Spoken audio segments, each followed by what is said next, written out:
এবার আমি আপনাদের জিজ্ঞেস করতে চাই, আমরা কি এই দেশের বাদাইম্মা? বাদাইম্মা কারে কইছিলেন তো আপনারা? আমরা কি মামুর বাড়িতে থাকি? আমরা কি এই দেশের গরজামাই, শ্বশুর বাড়ির গরজামাই? আমরা বন্যার পানিতে ভেসে আসছি।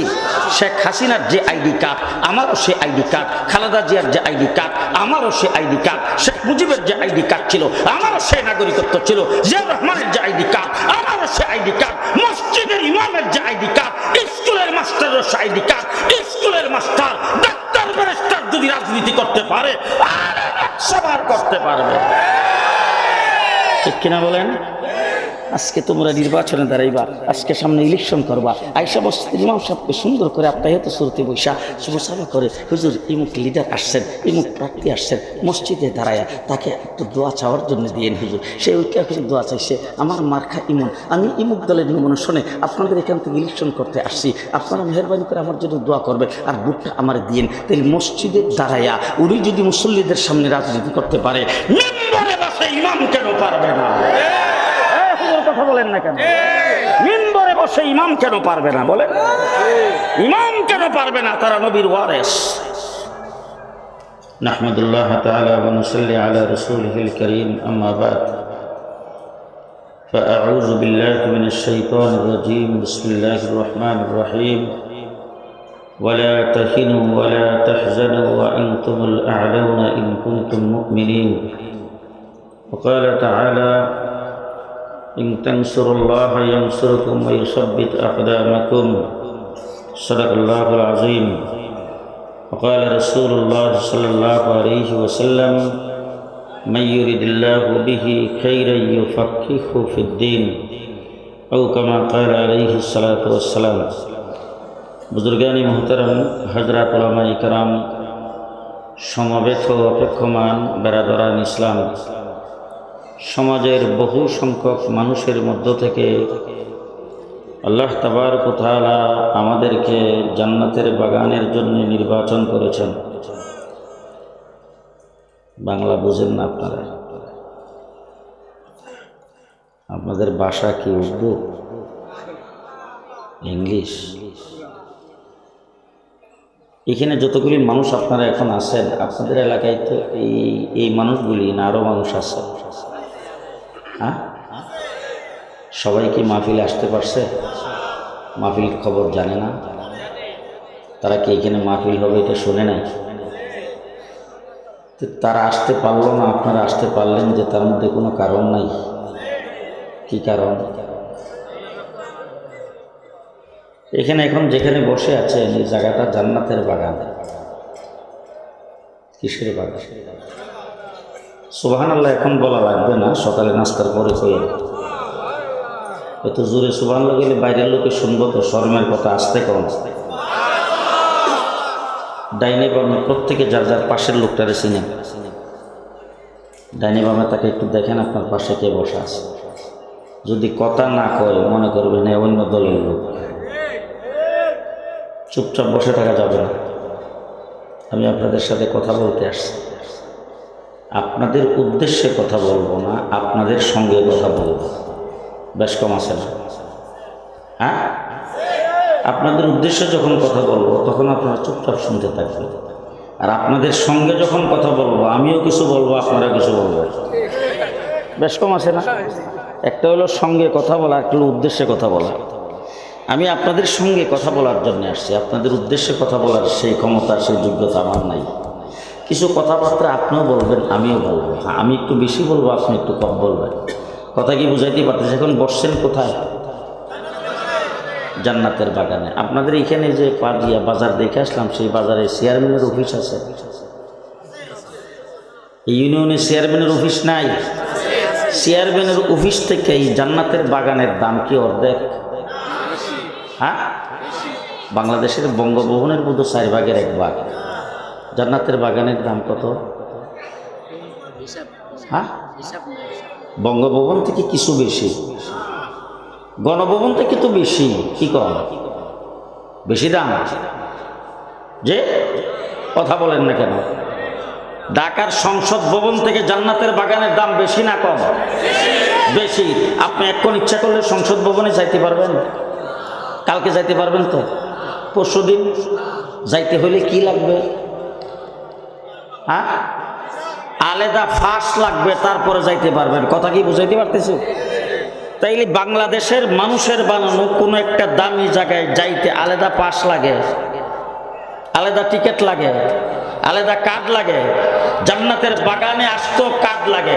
আপনি যাবেন বঙ্গভবনে, সেখানে কার্ড দিবে প্রেসিডেন্টের ফার্স্ট সেক্রেটারি, জান্নাতের বাগানের কার্ড দিবে স্বয়ং আল্লাহ। এখানে আসছেন, কার্ড দিচ্ছেন কে? এই মাহফিল উপলক্ষে আশেপাশে কোনো বাজার আছে? সেখানে কোনো মানুষ নাই তো। আচ্ছা বলেন তো দেখি, মানুষগুলি কি উদ্দেশ্যে এখানে আসছে? এখন রাত্রে বাজে 11টা, 11:15। এই সময়ে কি আশেপাশের কোন লোকজন এখানে এসে ঘোরাফেরা করার কথা? তাহলে এখানে তারা কি উপলক্ষে আসছে? মাহফিল উপলক্ষে আসছে। কিন্তু মাহফিলে না এসে গেছে কই? বাজারে। আপনি দেখেন বঙ্গভবনে অনেক ধরনের প্রোগ্রাম হয়, সেই প্রোগ্রামের মধ্যে মধ্যে আমরাও দাওয়াত পাই। তো দাওয়াত পাই যখন যাই, তখন গেটে যাওয়ার পরে আইসা সর্বপ্রথম জিজ্ঞেস করে কার্ড আছে?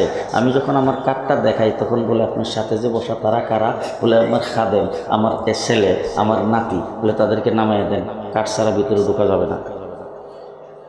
বঙ্গভবনের গেটে কার্ড চেকিং করছে পুলিশ, আর এখানে গেটে কার্ড চেকিং করার জন্য দাঁড়াইছে আল্লাহ পাকের নূরের তৈরি ফেরেশতা।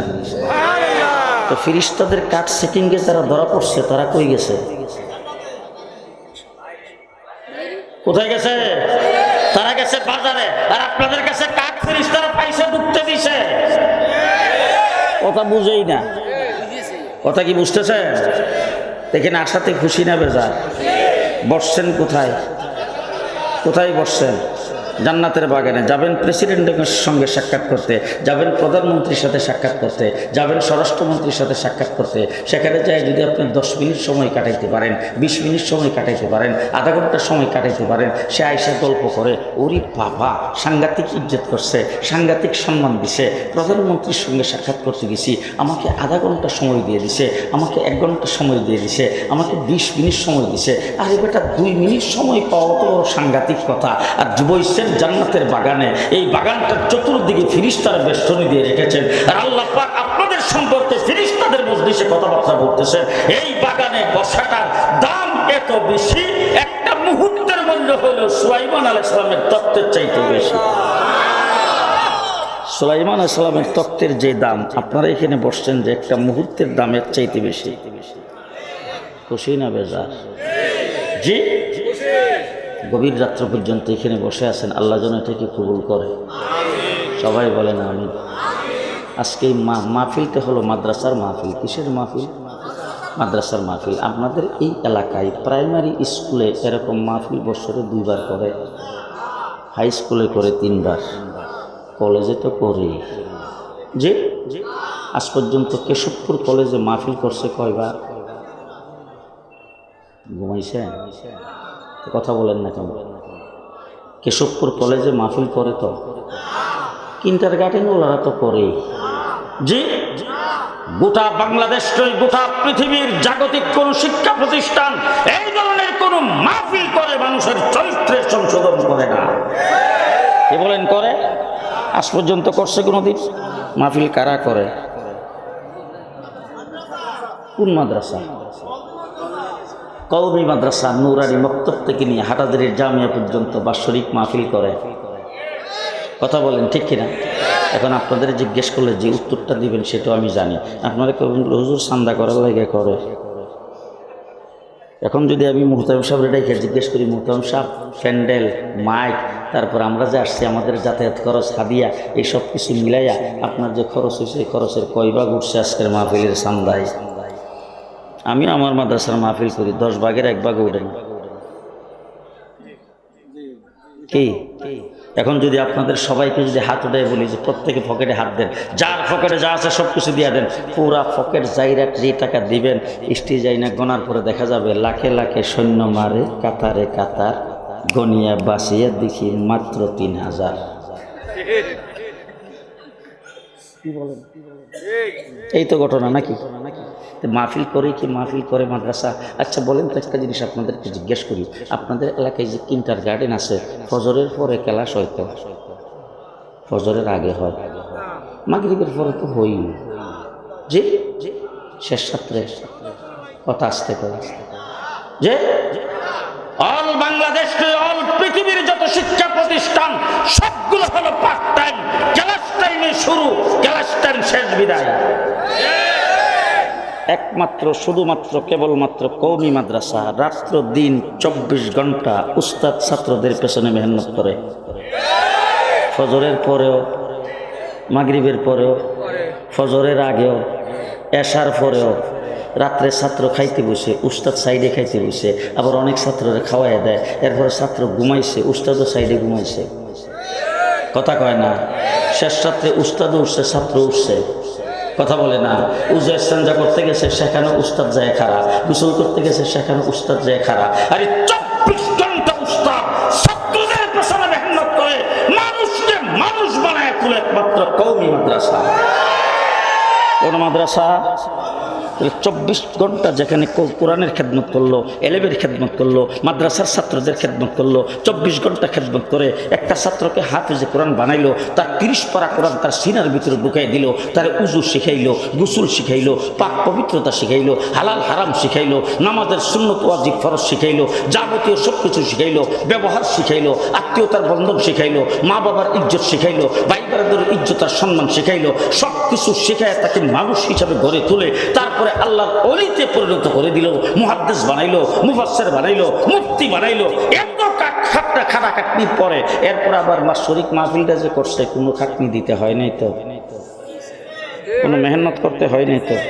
তাইলে এত কিছুর পরে যারা 24 ঘন্টা মাদ্রাসায় খাটাখাটনি করতেছে, আমি আপনাদেরকে কি দিয়ে বুঝাবো? আমার আসলে বুঝাইবার ভাষা নাই। আর আমি আসলে একটু ভয়ে ভয়ে আসি যে আমার কথা আপনারা বুঝতেছেন কিনা, আমার ভাষা বুঝতেছেন কিনা। কারণ আমি ঢাকার থেকে আসছি, আপনাদের যশোর, খুলনা এই এলাকার ভাষার তো একটু ব্যতিক্রম আছে।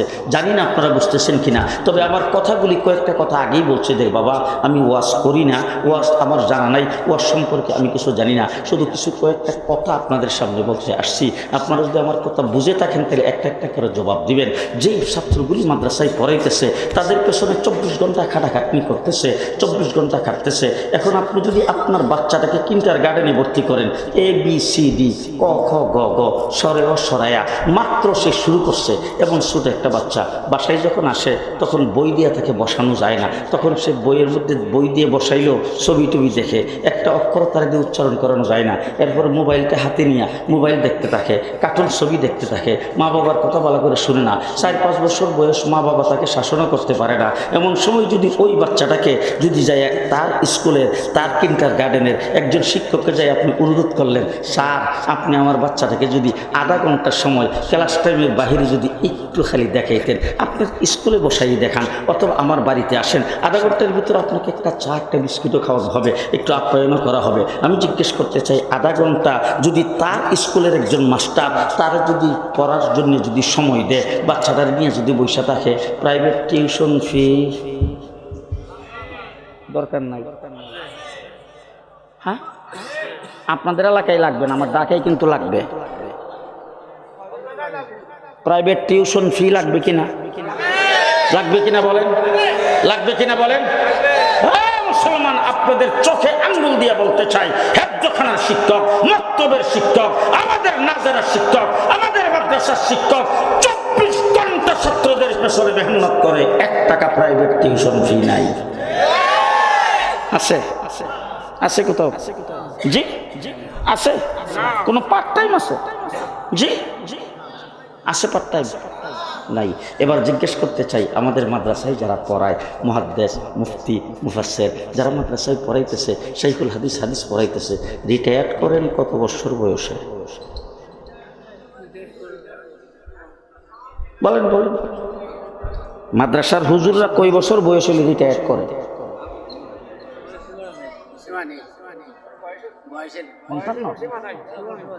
আমার শেখ মুর্শিদ আল্লামা আহমদ শফি রহমতুল্লাহ আলাইহি 103 বছর বয়সে মারা গেছে। রিটায়ার্ড করছে কয় বছর? কথা বলেন না কেন? শামসুল হক ফরিদপুরি রহমতুল্লাহ আলাইহি কয় বছর বয়সে রিটায়ার্ড করছে? কথা বলেন, কথা বলেন।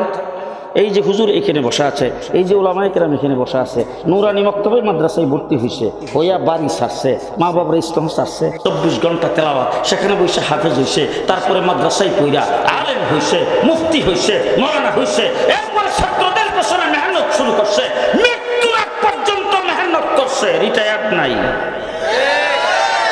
পেনশন আছে? পেনশন পেনশন নাই। এবার শেষ কথা আপনাদের সামনে, আমি জানি আগামীকাল সকালে আপনারা দোকানে পাটে শাস্টলে বিভিন্ন জায়গায় বসে বলবেন রাত্রে 11টা 12টা পর্যন্ত বসায় তুই রাখলে ইতানের নাম ওয়াজ, এইগুলি ওয়াজ, এইগুলি আপনারা কইবেন। আমি জানি আগামীতে দাওয়াত দিবেন না, দাওয়াত রাখার মতো সেই ব্যবস্থা আমার নাই। মেহরবানি করে দাওয়াত না দিলেই বাসি, দাওয়াত আর দিয়েন না, তবে কথাগুলি ভালো করে শুনে রাখেন। এদেশের ব্যারিস্টার, এদেশের ডাক্তার, এদেশের ইঞ্জিনিয়ার, যাদের পেছনে লক্ষ লক্ষ টাকা খরচ করে সরকারিভাবে তাদেরকে তৈরি করা হয়, সেই মানুষটা কিছুদিন পরে রিটায়ার্ড হয়ে যাচ্ছে, এখন পেনশন অবস্থায় আছেন, এরপর আবার মাসে মাসে ভাতা পাইতেছেন, তারপর তার কত ধরনের কত কিছু ব্যবস্থাপনা, এত সব কিছুর পরে লোকটা যখন ইন্তেকাল করে, আমরা পেপার পত্রিকায় দেখি, টেলিভিশনে দেখি, ঘোষণা করতেছে এমুক লিডার, এমুক মন্ত্রী, এমুক ব্যারিস্টার, এমুক ডাক্তার ইন্তেকাল করেছেন, তার লাশ সংসদ প্লাজায় রাখা হয়েছে নেতা কর্মীদের জন্য উন্মুক্ত করে। আগামীকাল সকাল 8টায় তার প্রথম জানাজা হবে সংসদ প্লাজায় মাঠে, দ্বিতীয় নম্বর জানাজা জোহরের পরে হবে বাইতুল মুকাররমে, তার গুণগ্রাহীরা সেখানে জানাজা পড়ে দিবেন। এরপরে তার লাশ হেলিকপ্টার যুগে অথবা অ্যাম্বুলেন্সে গ্রামের বাড়িতে নিয়ে যাওয়া হবে। আসরের পরে তার গ্রামের এলাকার লোকজন মিলে তার জানাজা করবেন, তারপরে তাকে পারিবারিক কবরস্থানে দাফন করা হইবে। আপনারা কি কোনো কথা বলেন না? ঘুমাইছে কথা বলুন, ঘুমাচ্ছে আপনাদের? কি বলেন আপনারা? বাস্তব করলাম না অবাস্তব? বাস্তব না অবাস্তব? তাইলে আপনি যখন ব্যারিস্টার, ডাক্তার, ইঞ্জিনিয়ার হয়েছেন, আপনাকে পারিবারিক কবরস্থানে দাফন করা হয়েছে। আর আমার মাদ্রাসার আলেম উলামায়ে কেরাম 24 ঘন্টা মানুষকে মানুষ বানাইবার কারিগরি করার পরে মৃত্যুর পরে লাশটাও মাদ্রাসা। শামসুল ফরিদপুরি কোথায় দাফন হয়েছে? হাফিজ হুজুর কোথায় দাফন হয়েছে? পীর হুজুর কোথায় দাফন হয়েছে? মুসলমান কি দিয়ে বোঝাবো? হযরতে কাসিম নানতুবি রহমতুল্লাহি আলাইহি মাদ্রাসায় দাফন হয়েছে, মাহমুদুল হাসান দেওবন্দি মাদ্রাসায় দাফন হয়েছে, হুসাইন আহমদ মাদানী মাদ্রাসায় দাফন হয়েছে, আশরাফ আলী থানভী মাদ্রাসায় দাফন হয়েছে, হযরতে আনোয়ার শাহ কাশ্মীরি মাদ্রাসায় দাফন হয়েছে, মুফতি কিফায়াতুল্লাহ মাদ্রাসায় দাফন হয়েছে, আমার ভাইরা শাহ আতাউল্লাহ বুখারী মাদ্রাসায় দাফন হয়েছে, আল্লাহ মাহমুদ শফি মাদ্রাসায় দাফন হয়েছে, নূর হোসেন কাসিমি মাদ্রাসায় দাফন হয়েছে, আর জুনায়েদ বাবনগরী মাদ্রাসায় দাফন হয়েছে। আজীবন ইলমের খেদমত করার পরে, মাদ্রাসার খেদমত করার পরে মৃত্যুর পরে তার লাশটাও মাদ্রাসায় দিয়ে দিছে। আর একটা ডিপার্টমেন্ট বের করবেন, এরপর আমাদের দিকে এমনি মৌলবীরা কি দিল, মৌলবীরা কি দিল, হাই হাই হাই। এত মেহনত ছাত্রদের পেছনে করার পরে এই মাহফিলটা কেন করে? আজকের থেকে ভালো করে সবক মনে রাখবেন। মাহফিল করে এই জন্যে যারা মাদ্রাসায় ভর্তি হয়েছে, যেই ছাত্রদের পেছনে মেহনত করতেছে, যাদেরকে হাফেজ বানাইতেছে, যাদেরকে আলেম বানাইতেছে, যাদেরকে মানুষ বানাইতেছে, শুধু তাদেরকে মানুষ বানানো, তাদেরকে শুধু উজু গোসল শিক্ষা দেওয়া, তাদেরকে শুধু ইসলাম শিক্ষা দেওয়া, এটা একজন আলেমের দায়িত্ব শেষ নয়। আলেমের দায়িত্ব হলো নবীওয়ালা দায়িত্ব, নবীর দায়িত্ব হলো সর্বস্তরের মানুষকে দিন শিক্ষা দেওয়া, সর্বস্তরের মানুষকে দিন শিক্ষা দেওয়ার জন্য হলো আজকের মাহফিলের আয়োজন। দিন শিক্ষা দেওয়ার জন্য হলো আজকের মাহফিলের আয়োজন, ঠিক না ঠিক? তাহলে সেই দিন শিক্ষা দেওয়ার জন্য আপনাদেরকে এখানে এনেছেন। এই মাদ্রাসা রাসূল সাল্লাল্লাহু আলাইহি ওয়াসাল্লাম যেই এলেম হুজুর আকরাম সাল্লাল্লাহু আলাইহি ওয়াসাল্লাম নিয়ে আসছেন, হুজুর আয়েশা দুনিয়া থেকে ঘোষণা দিয়েছেন, ইন্নামা বুইস্তু মুআল্লিমা, আল্লাহ পাক আমাকে বিশ্বজগতের মুআল্লিম বানিয়ে পাঠাইছে। আমার রাসূল মুআল্লিম, আমার রাসূল মুআল্লিম, শিক্ষক হিসেবে রাসূল আগমন করেছেন। হুজুর আকরাম সাল্লাল্লাহু আলাইহি ওয়াসাল্লাম চলে গেছেন, শিক্ষকতা সাহাবায়ে কেরাম করছেন, সাহাবায়ে কেরাম চলে গেছেন, ইমাম আজম আবু হানিফা করছেন, ইমাম আজম আবু হানিফা চলে গেছেন, ইমাম আহমদ ইবনে হাম্বল করছেন, ইমাম মালিক করছেন, ইমাম শাফি করছেন। এইভাবে আস্তে আস্তে শাহ ওলিউল্লাহ মুহাদ্দিস দেহলভী রাহমাতুল্লাহি আলাইহি ভারতবর্ষের সর্বপ্রথম হাদিসের দর্শ শুরু করেছেন। তার দর্শ যখন চলমান, তখন এই বাংলাদেশে 80,000 মাদ্রাসা ছিল। মাদ্রাসা আনাসে কানাসে গড়ে উঠছে, মাদ্রাসা গ্রামে-গঞ্জে গড়ে উঠছে, ইসলামী ফেজা কায়েম হয়েছে। এরপরে ইংরেজরা এই দেশটাকে দখল করে মাদ্রাসাকে বোলডোজার দিয়ে ভেঙে চুরমার করে দিয়েছেন। একদিনে 14,000 আলেমকে ফাঁসির কাস্টে ঝুলাইয়েছেন। পৌনে 200 বছর পর্যন্ত ইংরেজের বিরুদ্ধে লড়াই করেছেন আলেম উলামায়ে কেরাম। তাদের লড়াইয়ে ইংরেজ ইংরেজ এই দেশ থেকে বিতাড়িত হয়েছে। দেশের জন্য রক্ত আমরা দিয়েছি, দেশের জন্য রক্ত আমরা দিয়েছি, জীবন আমরা দিয়েছি। ইংরেজের মতো এত বড় বিশাল পরাশক্তি আমাদের লাঠি ডান্ডার বাড়ি খেয়ে এই দেশ থেকে বিতাড়িত হয়েছে। এরপরে যখন আলিম উলামা ইকরামকে এইভাবে যখন নিধন করা শুরু করেছেন 1857 খ্রিস্টাব্দের পরে যেই যুদ্ধ হয়েছে আজাদ আন্দোলন, সেই যুদ্ধের সেনাপতি ছিলেন হযরত কাসেম নানতুবি রহমতুল্লাহি আলাইহি। আমরা কাঠমোল্লা না, আমরা কাঠমোল্লা না। এখন আমাদের দেখলে এমনি সায়ার মনে মনে খায় এইগুলো হইল রাজাকার। দেশের জন্য আমাদের কোনো অবদান নাই। কোনো একটা নতুন ঘর বানাইছে কেউ মিলাদ ফরাইবার জন্য আমাদেরকে নিয়ে, নতুন দোকান দিবে মিলাদ ফরাইবার জন্য আমাদেরকে নিয়ে, গুরুরা সবাই করার জন্য আমাদেরকে নিয়ে, বিবাহ করাইবার জন্য আমাদেরকে নিয়ে, মা মারা গেছে এরপরে কোরআন খতম করে দোয়া করার জন্য আমাদেরকে নিয়ে। এছাড়া আমরা কোনো কাম নাই। জি, এবার আমি আপনাদের জিজ্ঞেস করতে চাই, আমরা কি এই দেশের বাদাইম্মা? বাদাইম্মা কারে কইছিলেন তো আপনারা? আমরা কি মামুর বাড়িতে থাকি? আমরা কি দেশের গরজামাই, শ্বশুরবাড়ির গরজামাই? আমরা বন্যার পানিতে ভেসে আসছি। শেখ হাসিনার যে আইডি কার্ড আমারও সে আইডি কার্ড, খালেদা জিয়ার যে আইডি কার্ড আমারও সে আইডি কার্ড, শেখ মুজিবের যে আইডি কার্ড ছিল আমারও সে নাগরিকত্ব ছিল, জিয়া রহমানের যে আইডি কার্ড আমারও সে আইডি কার্ড, মসজিদের ইমামের যে আইডি কার্ড, স্কুলের মাস্টারের সে আইডি কার্ড। স্কুলের মাস্টার ডাক্তার ব্যারিস্টার যদি রাজনীতি করতে পারে আর সবার করতে পারবে, ঠিক কিনা বলেন? আজকে তোমরা নির্বাচনে দাঁড়াইবা, আজকে সামনে ইলেকশন করবা, আইসা মসজিদের ইমাম সাহেবকে সুন্দর করে আপ্যায়িত সুরতে বৈশা শুভসাবা করে, হুজুর ইমুক লিডার আসছেন, ইমুক প্রার্থী আসছেন, মসজিদে দাঁড়ায়া তাকে একটু দোয়া চাওয়ার জন্য দিয়েন হুজুর। সে ওইকে দোয়া চাইছে, আমার মার্কা ইমন, আমি ইমুক দলের নিমন শুনে আপনাদের এখান থেকে ইলেকশন করতে আসছি, আপনারা মেহরবানি করে আমার জন্য দোয়া করবেন আর ভোটটা আমার দিয়েন। তাই মসজিদে দাঁড়ায়া উনি যদি মুসল্লিদের সামনে রাজনীতি করতে পারে, মেম্বারে বসে ইমাম কেন পারবে না?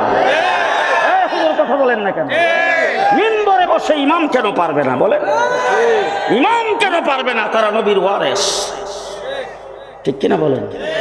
ও আমার ভাইরা, কি দিয়া বুঝাবো আপনাদেরকে? বেশি কথা বললে আপনারা বলবেন যে এত রাত্রে এসে থেকে এই সমস্ত কথাবার্তা বলতেছে। পরিষ্কার ভাষায় বলতে চাই, এই দেশ আমার, এই মাটি আমার, দেশের জন্য রক্ত আমরা দিয়েছি। আর তোমরা 9 মাস যুদ্ধ করেছো, 200 বছর আমরা লড়াই করেছি, লড়াই করে দেশ স্বাধীন করেছি। 1857 সনের সেই বিপ্লবের পরে 1866 সনে আনার গাছের নিচে মাদ্রাসা প্রতিষ্ঠা করেছেন নাম দারুল উলুম দেওবন্দ। ওই মাদ্রাসা শাহ ওলিউল্লাহ মুহাদ্দিস দেহলভী রহমাতুল্লাহ আলাইহির ছাত্র হলেন তার ছেলে শাহ আব্দুল আজিজ মুহাদ্দিস দেহলভী, যিনি সর্বপ্রথম মুক্তিযুদ্ধের ঘোষণা দিয়েছেন। দিল্লি জামে মসজিদের মিম্বর থেকে তিনি 1831 খ্রিস্টাব্দে, আর 1892 খ্রিস্টাব্দে, তিনি 1792 খ্রিস্টাব্দে তিনি ওই দিল্লি জামে মসজিদের মিম্বর থেকে তিনি ঘোষণা করেছেন, দেশ দারুল হার্ব হয়ে গেছে, তার বিরুদ্ধে যুদ্ধ করা মুসলমানদের জন্য ফরজ। শাহ আব্দুল আজিজ মুহাদ্দিস দেহলভী রহমতুল্লাহ আলাইহির পরে তার শাগরিদ হলেন শাহ ইসহাক, শাহ ইসহাকের শাগরিদ হলেন শাহ আব্দুল গনি, শাহ আব্দুল গনির শাগরিদ হলেন কাসেম নানতুবি রহমতুল্লাহ আলাইহি, কাসেম নানতুবি রহমতুল্লাহ আলাইহির শাগরিদ হলেন হযরত মাহমুদুল হাসান দেওবন্দি রহমতুল্লাহ আলাইহি, মাহমুদুল হাসান দেওবন্দির শাগরিদ হলেন হুসাইন আহমদ মাদানী, আনোয়ার শাহ কাশ্মীরি, হযরত আশরাফ আলী তানবী, তাজওয়ার শাহ কাশ্মীরি আর হুসাইন আহমদ মাদানীর শাগরিদ হলেন আল্লামা আহমদ শফি, আর আনোয়ার শাহ কাশ্মীরির শাগরিদ হলেন হযরত হাফিজ হুজুর রহমতুল্লাহ আলাইহি, হযরত মুফতি কাফায়েতুল্লাহ রাহমাতুল্লাহি আলাইহি। এই সমস্ত সাজারা অনুযায়ী আমাদের মধ্যে এলেম আসছে, আমরা লেস কাটা না, আমাদের সম্পর্ক মদিনার রওজার সাথে। এই মাদ্রাসাটাকে খুব ছোট মনে করবেন, এটার ঘর দরজা ছোট, এটার বাচ্চাদের ভালো জামা কাপড় নাই, এটার সুনির্দিষ্ট কোনো পোশাক নাই, সুনির্দিষ্ট কোনো আইডি কার্ড নাই। কত স্বাচ্ছন্দ্য স্কুলের কত রকমের পোশাক, কত রকমের জুতা, কত কিছু পইরা তারা সেখানে চলাফেরা করে। আর আমাদের বাঙ্গা চাটাইয়ের মধ্যে বসে পড়ে, আর এই বাঙ্গা চাটাইয়ের মধ্যে বসে পড়ে যাদের মাথায় পাগড়ি পরাইলাম তাদের সিনার ভিতরে 30 পারা কোরআন। তোমার সিনার ভিতরে অ্যাডভোকেটগিরি আছে, তোমার সিনার ভিতরে আছে ব্যারিস্টারগিরি, তোমার সিনার ভিতরে আছে প্রফেসরগিরি, সবগুলো হইল 9 আর 6। জি, আরে 30 পারা কোরআন যদি জানতে পারে, তোমাদের 9 আর 6 জানতে কি বলেন আপনারা? আমরা পারি না? বাটপারি শিক্ষা আমরা কম পারি? আমাদেরও 2টা হাত, আমাদেরও হাতের মধ্যে 5টা আঙ্গুল। কথা বলেন। মুসলমান, দারুল উলুম দেওবন্দ মাদ্রাসা প্রতিষ্ঠা হয়েছে, সেখান থেকে মাদ্রাসার জাল বিস্তার হয়েছে। আজকে এই ভারতবর্ষ থেকে ইংরেজ যখন বিতাড়িত হয়েছে তখন আমরা হয়েছি পাকিস্তান। আমরা কি হয়েছি? পাকিস্তান। এবার আপনাদের পাশেই একটা জায়গার নাম আছে কলিকাতা, হিন্দুস্তান। আপনারা বলেন তো, বাকি আমি তো বেশি জানি না, কারণ আমি তো দূরের মানুষ, আপনারা হইলেন কলিকাতার কাছে। আপনারা বলেন তো কলিকাতার ভাষা কি? দুঃখ এই জায়গায় সবাই কথা কয়। কলিকাতার ভাষা বাংলা। তারা লোকগুলি জাতে কি? বাঙালি। তারা জাতে বাঙালি, ভাষা আমরা জাতে ভাষা। তাহলে তারাও বাঙালি, আমরাও বাঙালি, তাদের ভাষাও বাংলা, আমাদের ভাষাও বাংলা। কিন্তু 47 যখন দেশ স্বাধীন হয় তখন আমরা কেন হইলাম পাকিস্তান, তারা কেন হইল হিন্দুস্তান? বলেন বলেন, এই প্রশ্নের উত্তর দিবেন, এরপরে বাকি ওয়াজ শেষ। একই ভাষাভাষী, একই জাতি বাঙালি, আমরা কেন হিন্দুস্তান পাকিস্তান হইলাম, এরা কেন হিন্দুস্তান হইল বলেন তো? আমরা মুসলিম জাতি হওয়ার কারণে আমরা হয়েছি পাকিস্তান। তাইলে আমাদের প্রথম পরিচয় আমরা মুসলমান। ওই খারের সে ভিআইপি কথা কয় না, আমাদের প্রথম পরিচয় আস্তে, আমার প্রথম পরিচয় আওয়ামী লীগ নয়, আমার প্রথম পরিচয় বিএনপি নয়, আমার প্রথম পরিচয় আমি মুসলমান। হাত উঁচু করে বলেন, আমার প্রথম পরিচয়। আরো আস্তে, আরো আস্তে, আরো আস্তে। আমার প্রথম পরিচয় আমি একজন মুসলমান। এবার জিজ্ঞেস করতেছে, কথাটা কতক্ষণ বলতে পারবেন? কতক্ষণ পারবেন? ষড়যন্ত্র শুরু হয়েছে। 15 বৎসর যারা আমাদেরকে শোষণ করেছেন, সেই পরাজিত শক্তি আমাদের পার্শ্ববর্তী রাষ্ট্রে বসে ষড়যন্ত্র শুরু করেছে। আমরা এখন খুব সুন্দর, আমার আগে একজন বয়ান করেছে, এই সমস্ত হুজুররা ওনাদেরকে যদি খাড়া করে দিয়ে ওনারা উঠতে যে বক্তৃতা দিবেন, আমার এই দেশ খান জাহান আলীর দেশ, আমার এই দেশ শাহজালালের দেশ, আমার এই দেশ শামসুল হক ফরিদপুরের দেশ, আমার দেশের মাটির নিচে অলি আব্দুল গাউস কুতুব শুয়ে আছে, আমার লগে আবার লাগে কেডারে। বক্তৃতা খুব সুন্দর না? এখন আমি আপনাদের জিজ্ঞেস করতে চাই, ফিলিস্তিন কার দেশ? মুসলমানের দেশ। ফিলিস্তিন নবীদের দেশ। ফিলিস্তিনের জমিনে 70,000 নবী জন্মগ্রহণ করেছেন।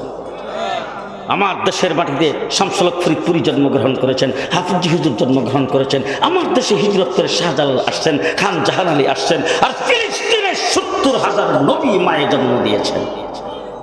আমার দেশের মাটির নিচে অলি আব্দুল গাউস কুতুব শুয়ে আছে, আলিম উলামায়ে কেরাম শুয়ে আছে, ফিলিস্তিনের মাটির নিচে হাজার হাজার নবী রাসূল শুয়ে আছে।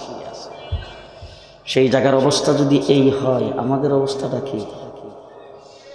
আল্লাহ না করুক, বলেন আল্লাহ না করুক, আল্লাহ না করুক, এমন কোন পরিস্থিতি আমাদের যদি কোনো সময় চলে আসে, দেশটা যেহেতু একটা রাষ্ট্রের পেটের ভিতরে, আমাদের বিরুদ্ধে যারা ষড়যন্ত্র করে, আমাদের দেশ থেকে যে ভাইগে গেছে, পৃথিবীর কোন রাষ্ট্রকে তাকে জায়গা দেয় নাই, তাকে যারা জায়গা দিয়ে দেশের বিরুদ্ধে ষড়যন্ত্র করার সুযোগ দিয়েছে, এমন কোন অবস্থা যদি আমাদের উপর সৃষ্টি হয়, আমরা যদি কাবু হয়ে যাই, আমরা যদি পরাধীন হয়ে যাই, আর আপনি আমার বুকের সামনে রাইফেলের আর বন্দুকের গুলি তাক করে যদি বলে এই মুহূর্তে ইসলাম ছাড়তে হবে, ওই মুহূর্তে কি দাঁড়ায় বুক টান করে বলতে পারবেন আমি একজন মুসলমান, কেল্লা কাটায় দেব, ইসলাম দেব না?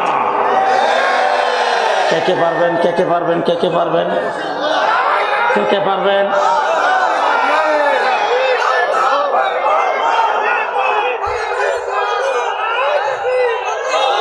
যদি এমন কোনো পরিস্থিতি যদি আসে, এমন কোনো ভালো করে চিন্তা ভাবনা করে বলবেন, আমার প্রশ্নের উত্তর দিবেন, এমন কোনো পরিস্থিতি যদি আসে জানটা চলে গেলে ঈমানটা থাকবে, তাহলে কোনটা রাখবেন, কোনটা দিবেন?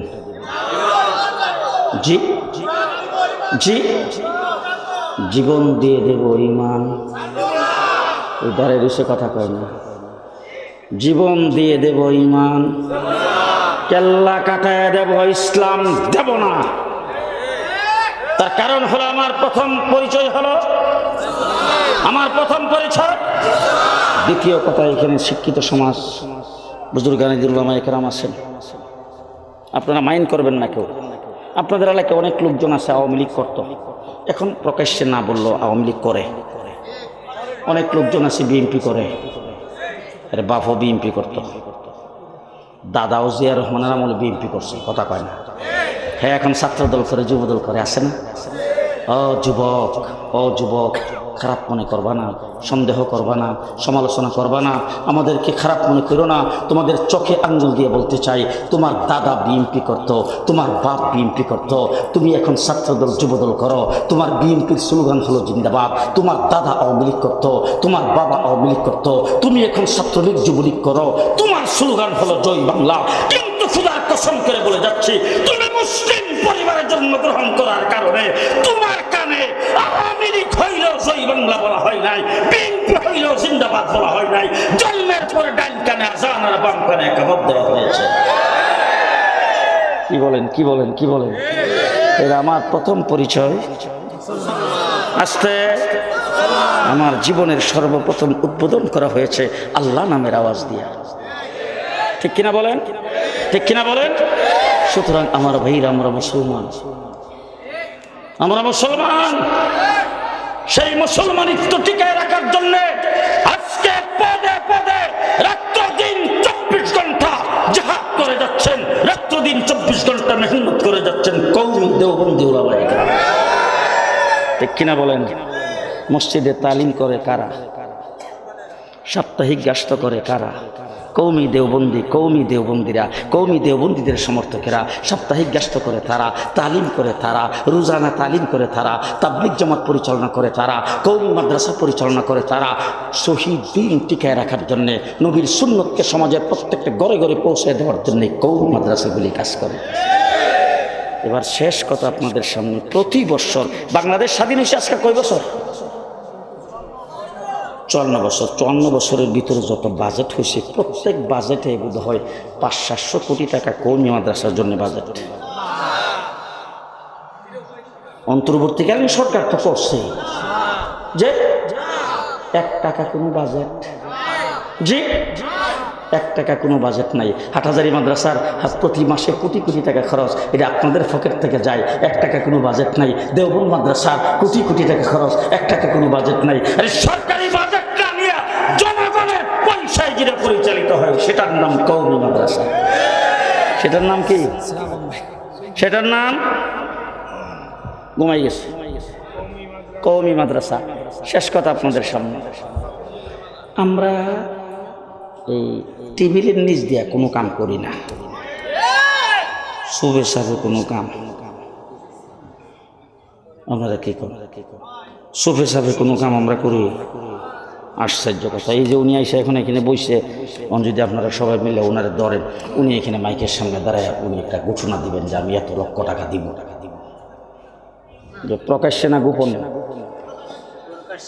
প্রকাশ্যে উনি ঘোষণা দিচ্ছেন, প্রকাশ্যে দিবেন, প্রকাশ্যে রসিদ কাটবেন, প্রকাশ্যে আগামী বছর মাহফিলে হিসাব দিবেন প্রকাশ্যে। কথা কয় না? ঠিক কিনা?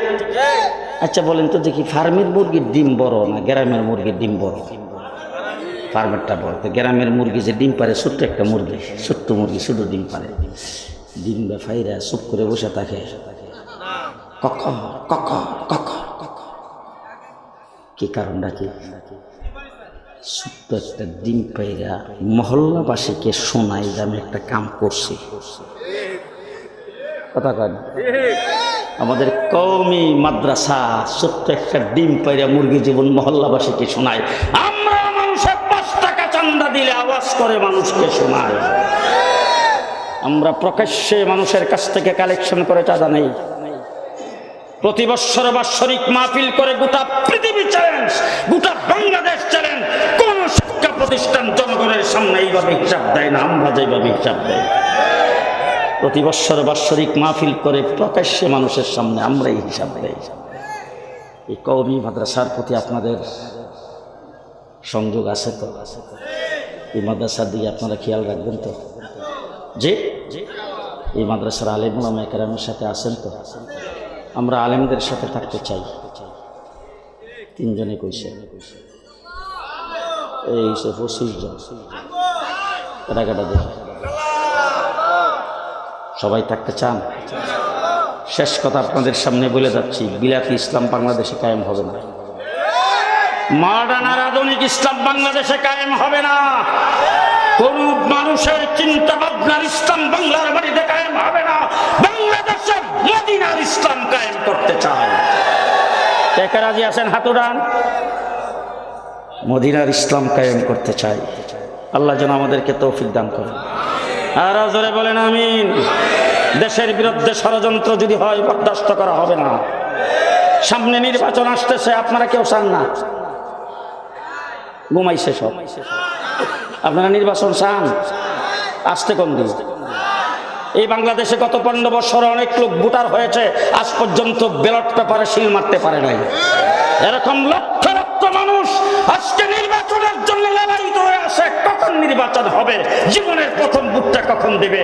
এই নির্বাচনের বিরুদ্ধে যারা ষড়যন্ত্র করবে তাদের জায়গা বেশিবাদের মতো হবে, আমাদের দেশে হবে।